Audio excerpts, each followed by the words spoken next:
Hello বন্ধুরা, শুভ সকাল। তো দেখো সকাল সকাল আমার স্নান হয়ে গেছে। তো স্নান করে আসলাম। স্নান করে আসার পরে এখন আজকে তো সবাই তোমরা জানো যে বিজয় দশমী। তো বিজয় দশমীতে আমাদের যাত্রা করতে লাগে। তো বিজয় দশমীতে কে কীরকম যাত্রা করে সেটা প্লিজ কমেন্ট করে আমাকে জানিয়ে দেবে। তো অলরেডি আমরা ঠাকুর ঘরে চলে গেছে। তো পূজাও আমাদের শুরু হয়ে গেছে। তো আমার বড় যা, আমার শাশুড়ি মা, ছোটো যা গেছিলো ঠাকুর ঘরে। তো আমার লেট হয়ে গেছিলো কালকে কারণ অনেক রাত্রে আমরা এসেছি। তো শুতে আমাদের 3টা বেজে গেছিলো। তো তারপরে সকাল 6টার দিকে উঠে আমার বাসি কাজ হতে একটু সময় লাগলো। তো স্নানও হয়ে গেল। তো যাই হোক, ওরা চলে গেছে। তো এবার আমিও যাব ঠাকুর ঘরে।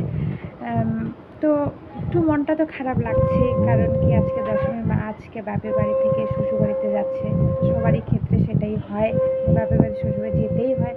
আমাদের নারী জীবন তো জানোই তোমরা কীরকম হয়।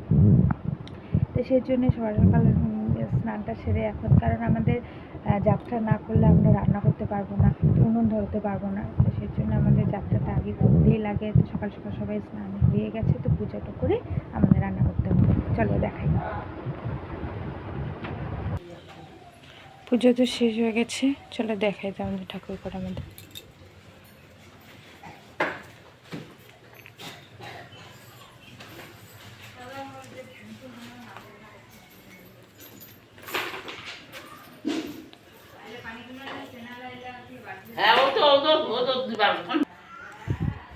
আমাদের টুকিসোনাকে দেখো, কালকে টুকিসোনা অনেক রাত্রে এসেছে, ওরও ঘুম হয়নি। সোফার মধ্যে কি অবস্থা, সোফাটা করে রাখছে, ওভাবে বসে আছে। ও কী করবা, আমার তো ঘুম হয়নি, তবু আমাদের করতে লাগবে রান্না। রান্না করতে হবে। তুমি খাবা? কিছু খাবা? কিছু খাবা না? দেখো ঘরের কি অবস্থা হয়ে আছে, চারদিকে দেখো কি সুন্দর সবুজ হয়ে আছে। পাশেই ধান ক্ষেত আছে।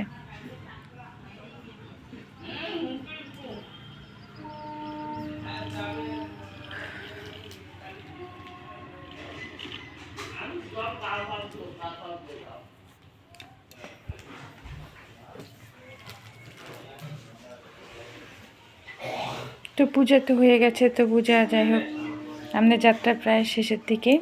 তো এখন আমাদের রান্না করতে হবে।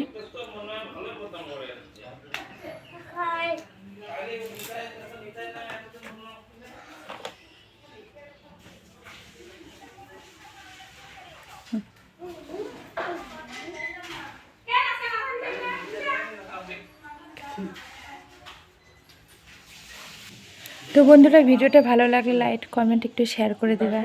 আজকে মতো এখানে টাটা।